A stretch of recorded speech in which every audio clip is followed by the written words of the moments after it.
Eu nasci em 1956, sou de uma cidade chamada Coluna, no Vale do Rio Doce, e comecei a estudar, entrei para o Grupo Escolar Professor Heroína Torres da minha cidade em 1964, justamente no ano em que os militares derrubaram o presidente João Goulart e implantaram uma ditadura que dominou o país até 1985, quando veio a redemocratização.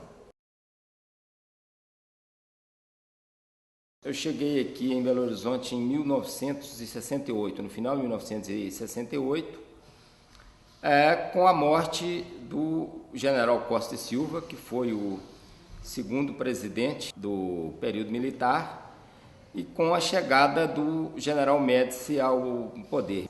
Eu cheguei em Belo Horizonte nessa efervescência política, nesse momento muito delicado da vida nacional, e fui estudar no Colégio Arnaldo. Não cheguei a participar diretamente de nada desse período, mas sentia o clima, não é? Sentia aquela barra pesada que o país estava vivendo, ouvia muito as conversas dos mais velhos, falando da censura, falando da ditadura. Minha tia, que eu morava com ela, falava, me pedia para não tocar nesses assuntos, esse tipo de coisa. Entrei para a faculdade em 1974, fui estudar na FAF-BH, que hoje é a UniBH. Aí sim eu comecei a sentir o que é o peso de uma ditadura na vida do cidadão. A gente estudava com muita censura, os professores eram muito tolhidos, não é? A gente tinha uma desconfiança mútua, tanto dos professores em relação a gente, como a gente em relação aos professores, como a gente em relação aos colegas. Tinha toda aquela conversa de que existia olheiro da ditadura dentro da sala, de que existia dedo duro. Então foi um período muito difícil da nossa vida como estudante e da vida nacional.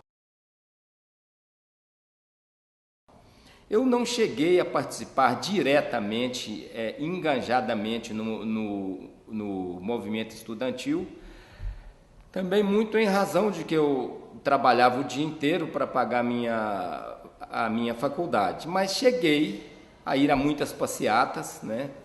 Cheguei a participar de alguns movimentos estudantis, mas nunca engajado diretamente. Sempre me opus ao regime militar, nunca apoiei essa ditadura que foi implantada no Brasil e, à medida do possível, dentro da minha limitação, eu ajudei com meu voto também a derrubá-la. Mas foi um pessoal muito politizado, um pessoal que sofreu muito, muita tortura, muitos morreram, e para uma luta que infelizmente não chegou a nada, porque os militares reprimiram tudo com muita ferocidade e mataram e torturaram, embora eles continuem com muita cara de pau querendo negar isso, mas todo mundo sabe que foi um momento muito cruel da vida brasileira. Na FAF-BH particularmente, que era uma faculdade particular alinhada com o governo, essa repressão se fazia com muito mais força, assim. O pessoal que era mais engajado, que militava mais diretamente contra os militares, era o pessoal da UFMG, o pessoal da FAFISC. No nosso caso, a gente fez também uma oposição ao regime militar, mas de uma maneira mais tímida, cada um dentro das suas possibilidades. O assunto da guerrilha não era tocado, a gente sabia que ainda existia um resquício de guerrilha no Brasil, guerrilha do Araguaia, por exemplo, que acabou sendo sufocada pelos militares, mas esses eram assuntos que a gente conversava com um ou outro colega, com um ou outro professor, assim mesmo, cheio de dedo, com muito medo. Não eram assuntos dos quais a gente falava abertamente de jeito nenhum. Tinham colegas que eram mais radicais, alguns que tinham coragem de expressar mais claramente as ideias, alguns que às vezes até enfrentavam os professores, mas a grande maioria, pelo menos na faculdade que eu estudava, A grande maioria preferia manter o silêncio, assim, como boa parte da minha geração. Se tinham suas ideias, preferiam guardar para si próprios e talvez externar nas urnas, com o voto ou de uma outra maneira, mas falar dentro de sala, naquela escola que todo mundo sabia que era uma escola que apoiava a ditadura, que era aliada com o governo, ninguém tinha muita coragem de sair falando, não. Essa liberdade de expressão, de soltar a voz e de falar o que pensa e sem nenhum medo, igual a geração de vocês pode se manifestar hoje, a minha absolutamente não teve isso.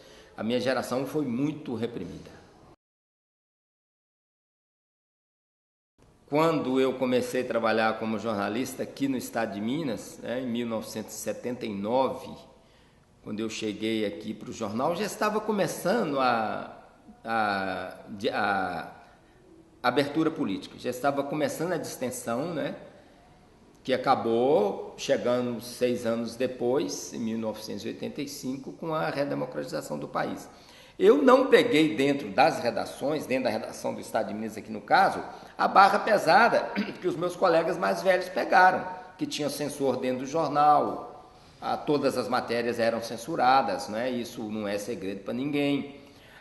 Muitos colegas eram ameaçados, alguns colegas chegaram a ser presos, enfim. Quem sofreu mais, quem sofria mais na pele esse tipo de censura era o pessoal da editoria de política, isso não tem a menor dúvida, né? Aí é que estava a grande censura, né? No meu caso, nesses primeiros tempos no jornal, eu trabalhava como arquivista pesquisador, depois fui trabalhar em cadernos de cultura. A gente sabia que existia a censura e sobre o que não podia falar a gente já não falava, já era uma coisa normal. Então eu, pessoalmente, não tive nenhum problema em relação a isso. Foi um período difícil e é um período que a gente tem que lutar para que ele não volte a acontecer mais no Brasil, na minha opinião.